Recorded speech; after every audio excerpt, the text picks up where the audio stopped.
We have new information on the Stefon Diggs trade, and I have some updated perspective to share with you. Also, the Buffalo Bills signed offensive lineman Lyle Collins. We're going to break down all of that today on Locked On Bills. You are Locked On Bills, your daily Buffalo Bills podcast. Part of the Locked On Podcast Network, your team every day.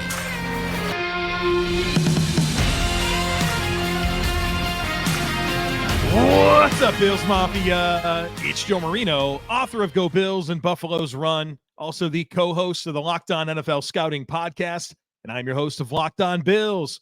Want to thank you for making Locked On Bills your first listen every day, and a big welcome and shout out to our everydayers. You know who you are. Those of you who never miss a single episode, I appreciate y'all being here very, very much. I'd also like to invite you to subscribe or follow for free on YouTube or wherever you listen to podcasts. We're part of the Locked On Podcast Network, your team every day.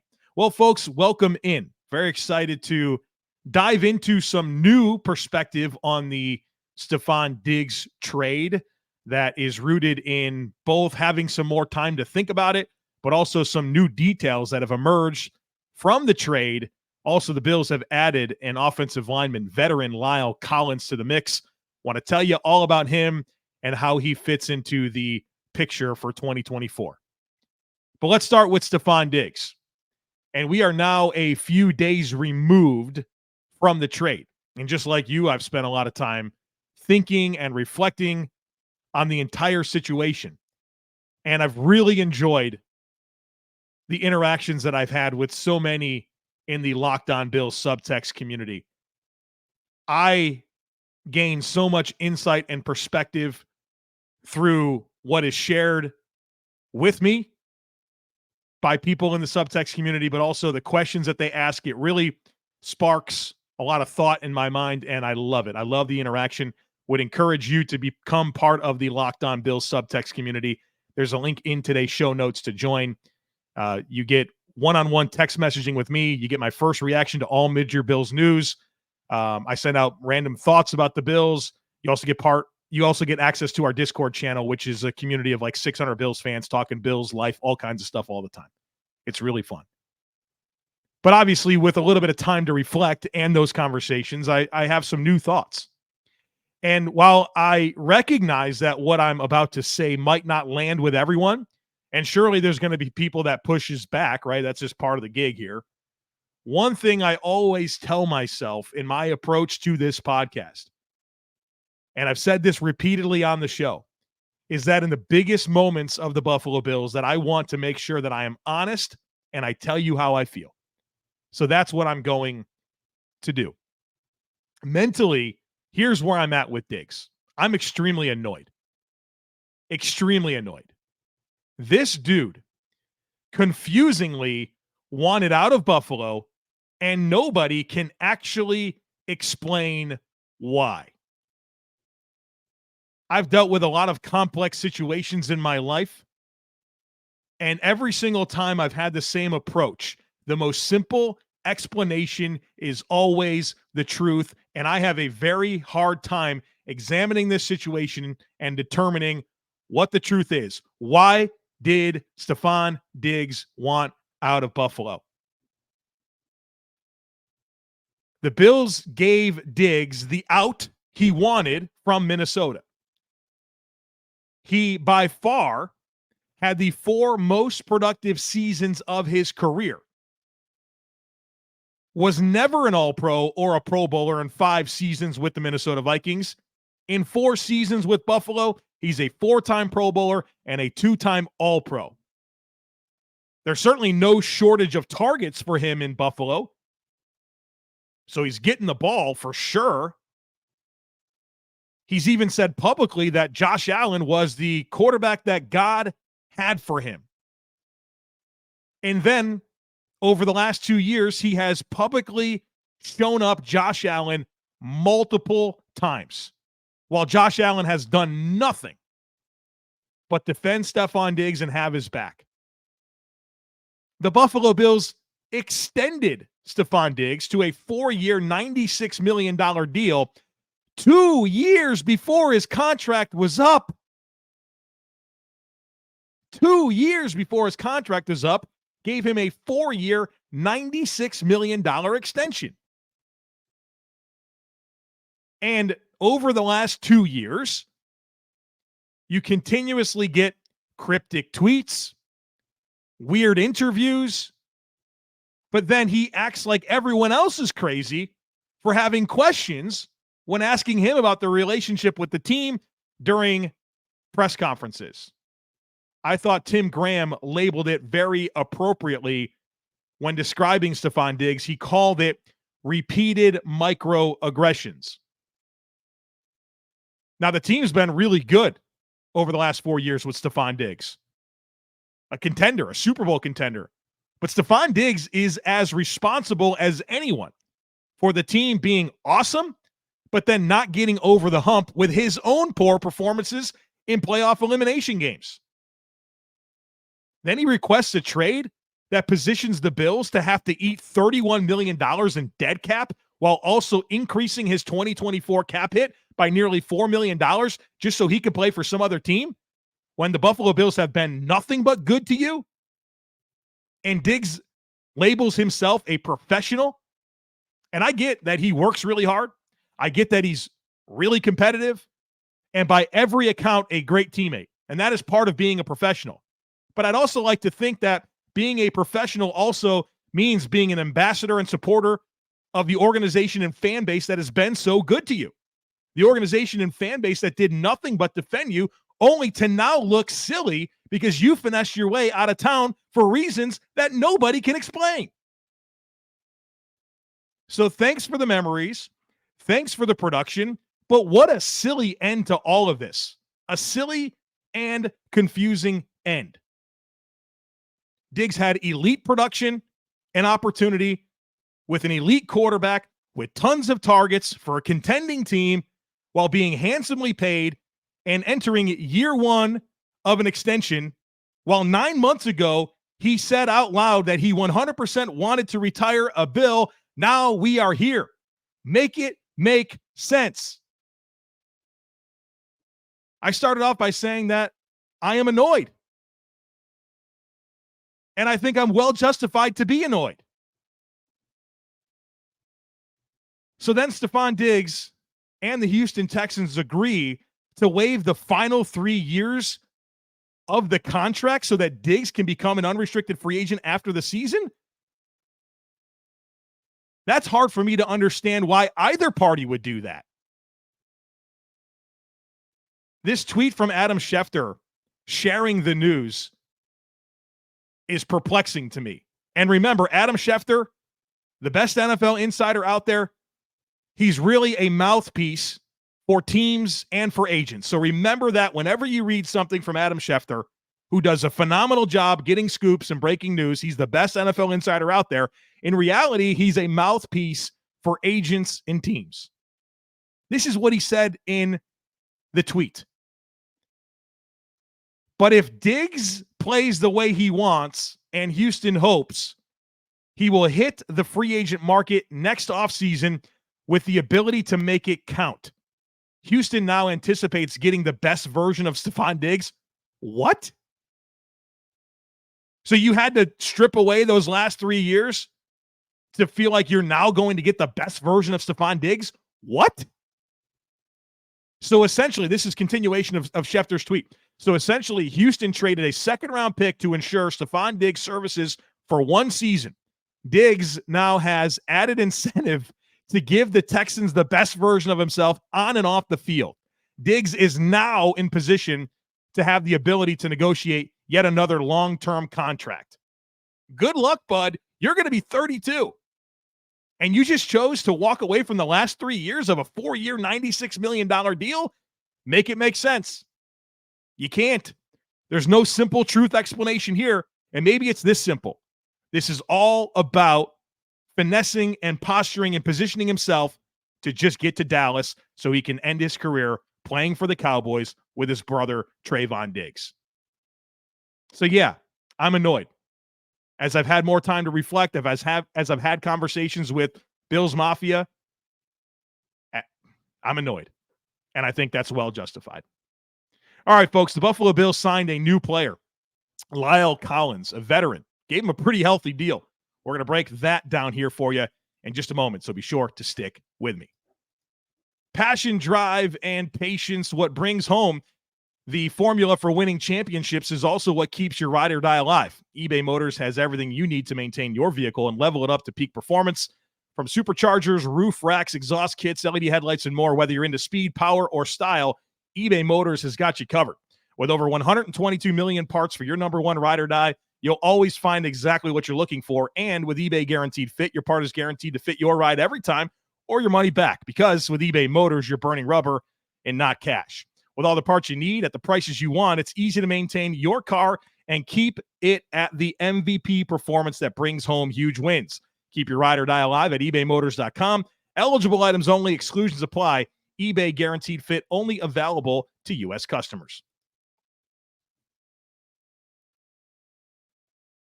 All right, folks. Off the Stefon Diggs soapbox. Ready to talk about the newest member of the Buffalo Bills, Lyle Collins. Who is he? How does he fit? That's what we're going to talk about right now. So the Bills signed Lyle Collins to a one-year deal worth up to $6.5 million. Again, we need to learn more about the structure of this deal, what the base is, but that's a decent chunk of change for him. It speaks to the opportunity that he believes he has in Buffalo. He's 30 years old. He turns 31 in July, so this will be his age 31 season. Was a 2015 undrafted free agent out of LSU, and that was a crazy situation.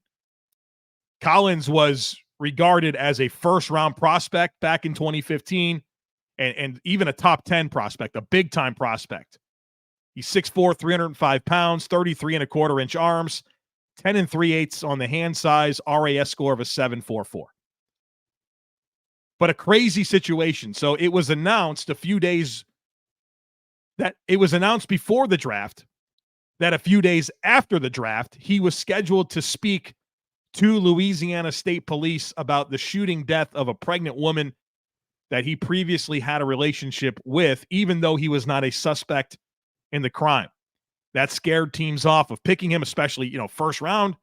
He went undrafted because of this. He also threatened to sit out the entire 2015 season and enter the 2016 draft if any team picked him after the third round. And it makes sense. He wanted to become an undrafted free agent and pick his spot, or just sit out a year and go back into the draft in 2016 once everybody knew that he was innocent. And it worked out well for him. He goes to Dallas. He quickly became a starter after week 3 for them and was a good player. His first season came as a left guard, and then the next 5 seasons he was the Cowboys' starting right tackle, was a good player. And then things got weird for Collins in Dallas in 2021. So he's suspended the first 5 games, or suspended for 5 games, for violating the league's substance abuse policy because of multiple missed drug tests and also trying to bribe the test collector. So he has a 5-game suspension, which opens the door for Dallas to play Terrence Steele at right tackle. And eventually Collins got his job back, but also eventually the Cowboys kind of aligned with Terrence Steele moving forward. They've signed him to a contract extension. But eventually, after the suspension, Collins gets his starting job back at right tackle, and then he hurts his ankle. He misses 3 games. He comes back and then is eventually benched in favor of Terrence Steele. And then after 2021, he was released. And he signed a 5-year, $50 million extension with Dallas. He was released with 3 years remaining on that contract. So now he's a free agent, and in 2022, he signed a 3-year, $21 million deal with the Bengals to be their starting right tackle. And he had some back issues during camp that had to be managed all season long with a lot of rest days. And then in week 16 of the 2022 season, Lyle Collins has a significant knee injury, tore multiple ligaments in his left knee, his left ACL and his left MCL, and his season was over. So that happens late in 2022. And then in 2023, he starts the season on the PUP list, the physically unable to perform list, which we know all about with Bills players and late season ACL tears and what all that means.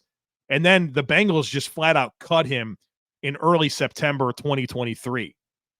And he doesn't have any opportunity throughout the rest of the season until early January of this year. He winds up signing back to the Dallas Cowboys to be a member of their practice squad. And he was only on the practice squad for 12 days at the end of the season because the Cowboys lost in the playoffs. And now Lyle Collins is a member of the Buffalo Bills. Also important to note here that Collins does not count against the Bills' compensatory pick formula.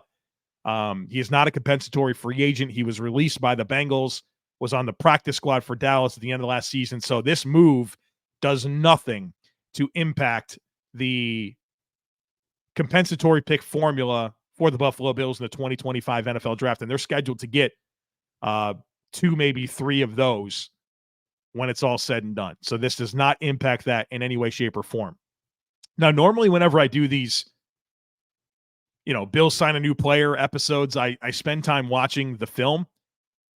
I didn't find that to be a useful utilization of my time because this knee injury was really significant. We have no tape on Collins after the knee injury. So it's hard for me to, I don't know what he's like right now. So I can tell you that he was a good starting right tackle for a number of years in the NFL. Signed multiple contracts, lucrative contracts to be a starting right tackle. But you saw Cincy move on with 2 years left on his deal. You saw Dallas move on with 3 years left on his deal. Both kind of some injury stuff popping up at the end of those tenures. So what caliber of player is he today?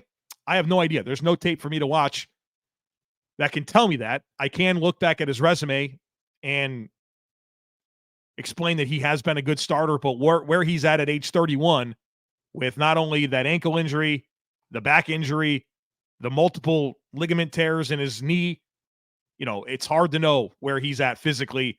You talk about a big dude, 300-pound man that's in his 30s with injuries. You just don't know what to expect out of that. All right, so how does he fit this Buffalo Bills offense, this offensive line? We're going to explore that. I think there's a wide range of possibilities. I'm going to break those down for you here in just a moment, so be sure to stick with me. Did you know that even if you have a 401k for retirement, that you could still have an IRA? Robinhood has the only IRA that gives you a 3% boost on every dollar you contribute when you subscribe to Robinhood Gold.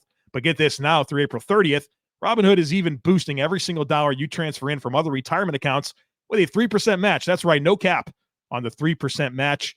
Robinhood Gold gets you the most for your retirement thanks to their IRA with a 3% match. This offer is good through April 30th. Get started at Robinhood.com/boost. Subscription fees apply. And now for some legal info. Claim as of Q1 2024, validated by Radius Global Market Research. Investing involves risk, including loss. Limitations apply to IRAs and 401ks. 3% match requires Robinhood Gold for 1 year from the date of the first 3% match. Must keep Robinhood IRA for 5 years. The 3% matching on transfers is subject to specific terms and conditions. Robinhood IRA available to U.S. customers in good standing. Robinhood Financial LLC member SIPC is a registered broker-dealer. All right, folks, welcome back. I want to talk about Lyle Collins and how he can fit this Buffalo Bills offense. Again, like I said already, we have a lot to learn about this contract, what the base is. But the fact that it's worth up to $6.5 million, Collins is going to have an opportunity to be a factor in Buffalo. That's a healthy up to amount. He certainly believes that there's a good opportunity for him with the Bills. So that must be part of the pitch. Comes to Buffalo, an 86-game starter for his career. Really interesting snap distribution to this point in the NFL. 0 snaps at left tackle. 897 career snaps at left guard. 0 at center. 0 at right guard. 4,962 at right tackle. Almost all of his NFL experience is at right tackle, and he does have some at left guard. So I think there's a wide range of outcomes for Lyle Collins with the Buffalo Bills. One of those outcomes is that he's not healthy. His skill set has regressed, and he can't be a meaningful part of this operation. That's certainly one of the possibilities of the outcomes here. I also think that he's legit in competition with David Edwards to be the starting left guard. I really like David Edwards. I've said for a couple of years now, he's an NFL starter. The reality is he started a total of 4 games in the NFL since 2022. That's it. 0 last year, 4 in 2022. For as much as we could like the idea of Edwards as the left guard, he deserves to have meaningful competition.